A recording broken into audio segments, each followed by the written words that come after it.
Hello, everyone. Welcome to Shenanigans, or welcome back to Shenanigans. Either way, we're so happy to have you.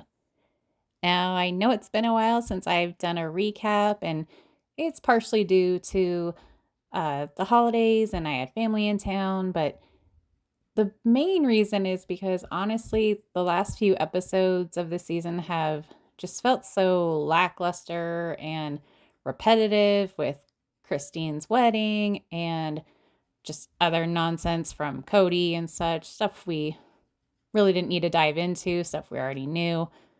But this last episode was pretty new for a change, like a lot of stuff that we didn't hear before. And honestly, I wanted to throw the remote at my TV a few times. I found myself yelling at my TV, and I haven't done that in a while. So, yeah, I think that this episode finally left us with a lot to talk about. So if you're interested, let's get started. So at first we see Mary with her best friend Jen at the B&B, and we learn that Mary adopted a dog named Zona, very cute. But first she tells us that she had sent an email to Cody, Jill, and Robin regarding what to do with Cowdy Pass. And Jen asks Mary if she likes the lawyer that she referred her to. And Mary says that she hates the situation, but brings up when Janelle had told her to, you need to look out for yourself. And she says Janelle was probably frustrated with her, but at the time she felt like she was just protecting herself. And Janelle tells us that Cody does not communicate with them. Therefore, it's making it hard to trust that he wants to play fair. And Jen tells Mary also that she needs to protect her heart, be a cactus, and don't be gentle, be pokey. And she makes a point to say that at this point, Janelle seems to be the only one looking out for her best interest, and Mary agrees with that. Then we see that Cody is meeting with a real estate agent on Coyote Pass. He tells us that he realizes it's best that they probably just sell it, and that Robin is finally on board and that she was the last one to get on board with it. But nonetheless, he thinks that is probably the best. And honestly, my favorite part was when we met the realtor and he tells us that when he met Cody, that Cody had frizzy hair. And I hope when he watched that episode that it just grinded his gears because, side note, at this point, I really don't know why he doesn't shave his head or just cut his hair. But who knows? Maybe one day. But anyways, as Cody is talking to the realtor, he's just throwing in shade left and right at Janelle about living in the RV and saying, don't get an RV, it's not good for a marriage, and about how when she liked having the dogs there and in the bed, and just really childish little digs here and there. But he says that things aren't civil with him and his exes and the gossip mill and just stupid things like that. And he tells us that Janelle and Mary pretty much just want him to buy them out, but he tells us he doesn't have that kind of money. Even though, fast forward to, last month, he and Robin just bought a $2 million house. So at this point, is he just flat out lying, or did something happen that he was able to get the, who knows? Hopefully we'll find out. But anyways, he says that Janelle and Mary just keep nagging him. And so much for never saying anything bad about Mary ever again. But I don't understand how it's nagging when all they're doing is trying to get him to, communicate with them about what to do with the land. Otherwise, it's just going to sit there. It took how long for them to finally convince him to get together and get it paid off? So, of course, it's probably nagging to him because it's like pulling teeth to get him to just respond and get together. So if that's nagging, oh well. But anyways, Robin tells us that Coyote Pass is the last thing that connects them as a family, making it hard for her to let it go.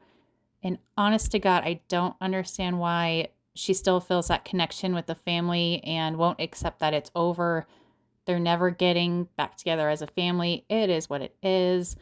And yeah, and it irritates her that the last 2 years have changed the last 30 years, which again, I still have a hard time deciding if I think she is just flat out in denial or if it's just her avoiding taking accountability for her role.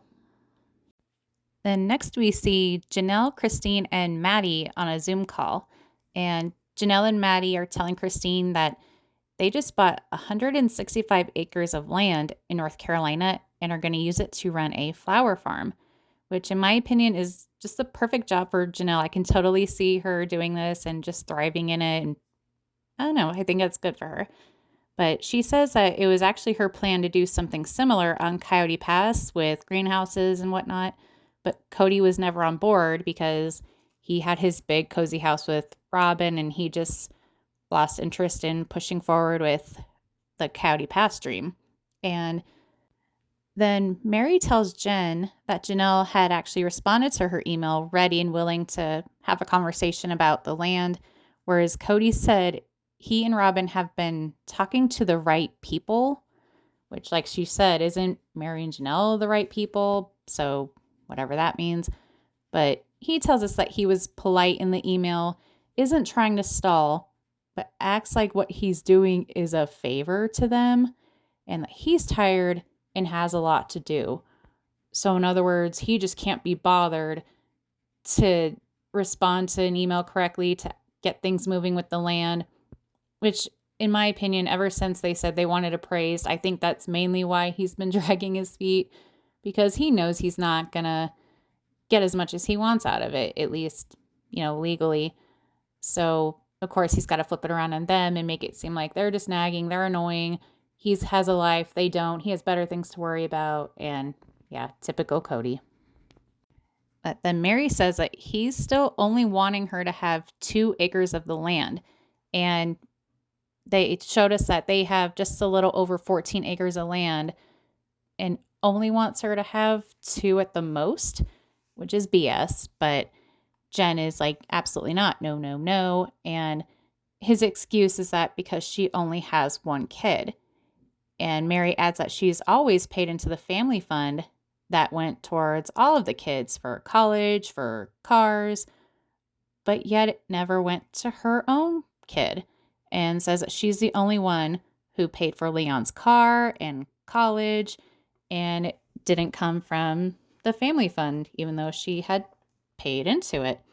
And Cody starts to say that she is not entitled to an equal portion of Coyote Pass because she only has 1 kid, and uses the excuse that there were 18 kids to take care of. But then he stops himself and says, that's all water under the bridge. I really don't want to get into that. AKA, he's trying to avoid how unfair he was and is. So, and says that Mary can do all the complaining she wants, but she still got her wet bar, referring back to her Vegas house. And which is so dumb because, side note, yeah, she wanted a wet bar and it required having more bedrooms and whatnot, but I think at one point she said she paid the extra from her own money to get the wet bar. I don't know if that's true or not, but regardless, if you look back at the houses, Robin is the only one that got the landscaping in the backyard. All of the other houses just had the dirt. So, yeah, and they can use the excuse that it was for the commitment ceremony, but I don't believe that. You don't need your whole yard landscape just for one little party. But anyways, Jen says that we need to give the lawyer a call. And Mary starts saying, I don't want to cause problems. And Jen goes, I do, which made me laugh because that would have been my response. I'm that friend too in the situation. I'll cause the trouble for you if you aren't wanting to do it yourself. I volunteer as tribute. But then Mary says that Cody never really acted patriarchal when they got together. But to be fair, she wanted a guy that would take charge and take care of her. And I don't see that with Cody, other than his idea of taking charge is trying to control everything, and it bothers him that he ended up being kind of a beta male in the entire situation. But back to the Zoom call, Janelle says that she hired a lawyer and is going for a separation of assets because she keeps trying to tell Cody, let's get this done, and it's just crickets from him.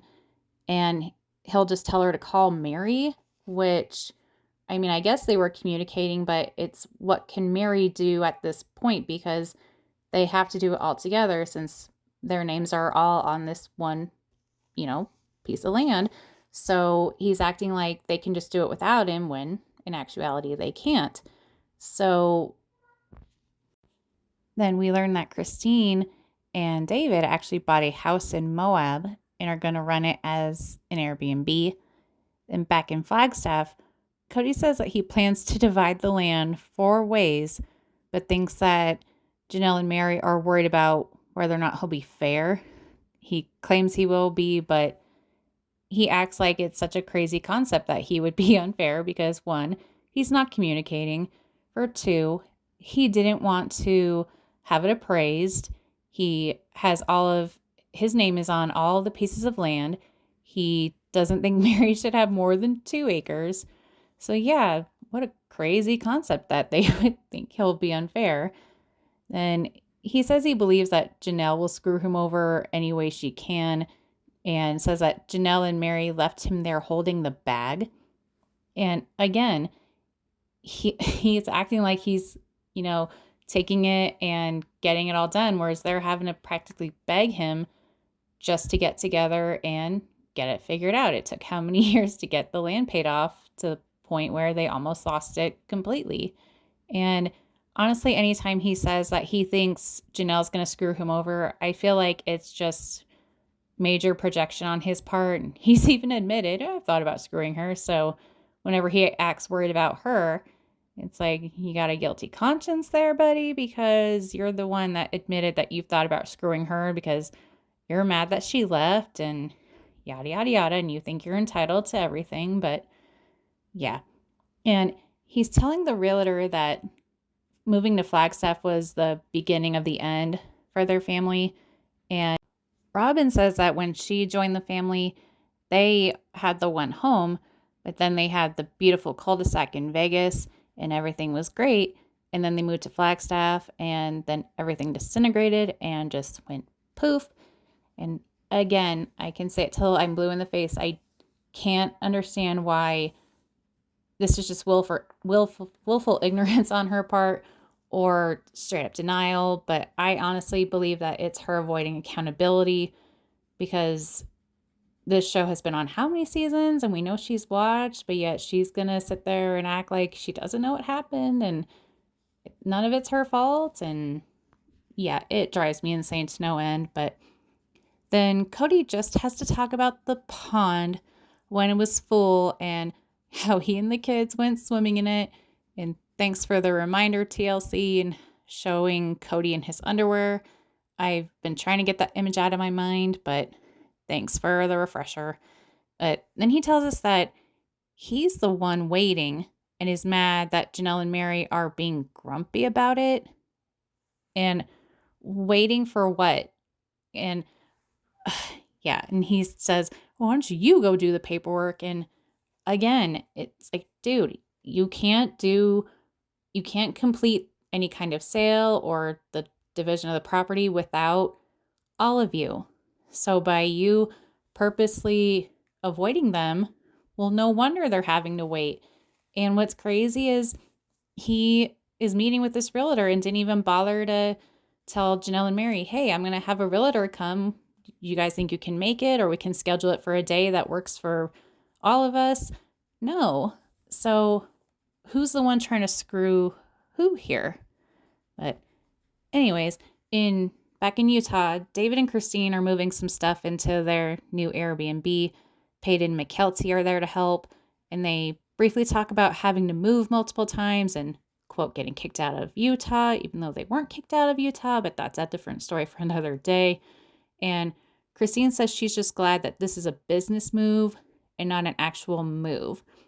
And then Jen wants Mary to discuss her dating life. And Mary says that she prefers someone that's older, taller, maybe 6 feet tall, and likes dogs. And Cody says that Mary likes to be in control, but wants an alpha male. So he doesn't know how that's going to work for her, which, dude, who asked your opinion anyway? It's none of your business who she dates. But anyways, he says he hopes that she finds happiness, but says she needs to ditch those bitches if she wants to find a guy, because the guy won't put up with that. So he's going to call her friends bitches and tell her what she needs to do in order to be able to keep a man. Like, the audacity of him, so gross. And next we see Christine and David at their new house, working in their office. And she says that she loves being the boss and making everything happen. Because when it came to finding a house to turn into the Airbnb, David just kind of let her hit the ground running with it, said, you do what you want. I'm here to support you. And she loves that he does that for her. And then Robin says, I started my own business, referring to the dumpster fire that was my sister wife's closet. And she claims that she wanted to include everybody, but she and Mary were the only ones on the same page about it.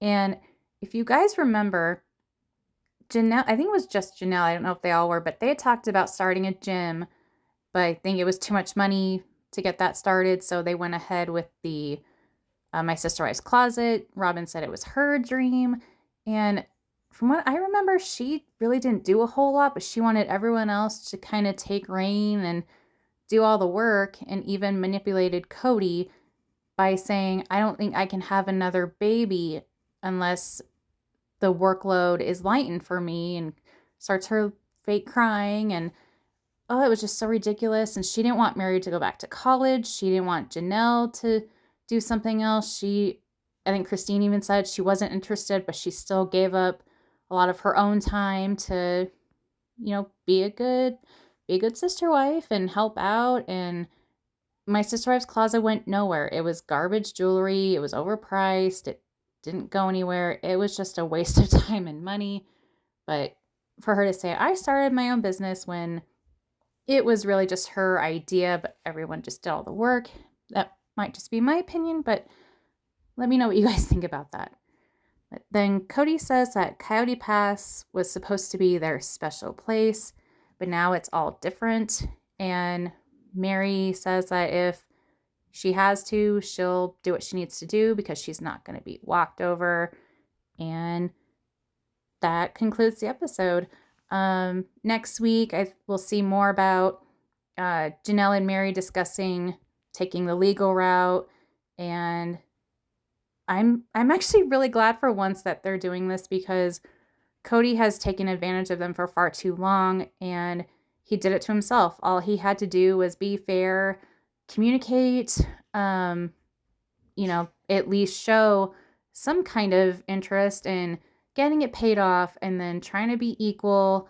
And he's not done any of that. He's not checked off any of the boxes that make it sound like he wants to be fair. He wants to get it done. And yeah, good for them. So, what are your thoughts on this episode, and honestly, even the last few? Because I know it's been a while, so I want to know all your thoughts on everything that has been going on. Are you glad that the wedding content is over? Personally, I am. Love it that Christine is married and happy. She deserves it. Her wedding was absolutely beautiful, and I love that for her. But it did just feel old rewatching the same kind of footage over and over. What do you think about Janelle and Maddie going into business together to do a flower farm? What are your thoughts on Mary and how she's handling the situation? Your typical thoughts on Cody and Robin.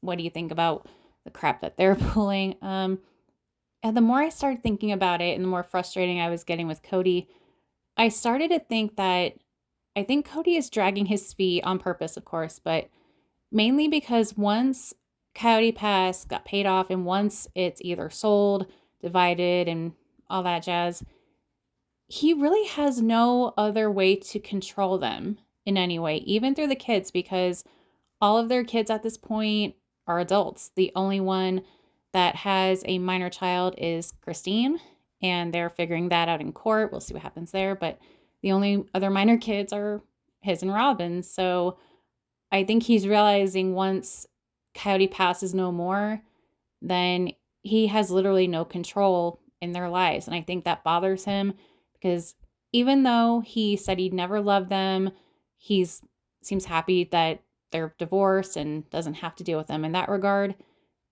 being a narcissist, that's just maybe my opinion. I believe he's a narcissist, but once a narcissist loses control, then they become out of control. And I think that's what we're seeing unfold here. He just wants to make, and he could make it so easy. He could be amicable. He could be, what happened to him wanting to be like best friends with Mary? Like that's all going out the window just simply because she wants her fair share. She paid more than her fair share into the land, I'm sure. And out of 14 acres, he thinks she should only have two or one and a half. That is ridiculous. And he seems to forget that, or maybe it's Robin that's forgetting, but Robin says she should be entitled to her own portion of the land, which doesn't make sense because she's not acknowledging that she gets whatever Cody gets. So if he gets half the land, so does she. So is it fair that he gets his chunk and then she gets a separate? Because combined, they end up with more than their fair share, I think. So, yeah, what are your thoughts on all that? Let me know. And as always, thank you so much for watching. Please give this video a like, a comment, maybe share it, and please consider subscribing if you haven't already. We go live every Thursday evening. We play different kinds of trivia. We have game nights. We throw in red carpet outfit roasts here and there because we like to have fun around here. So once again, thanks for watching, and we'll see you on the next one.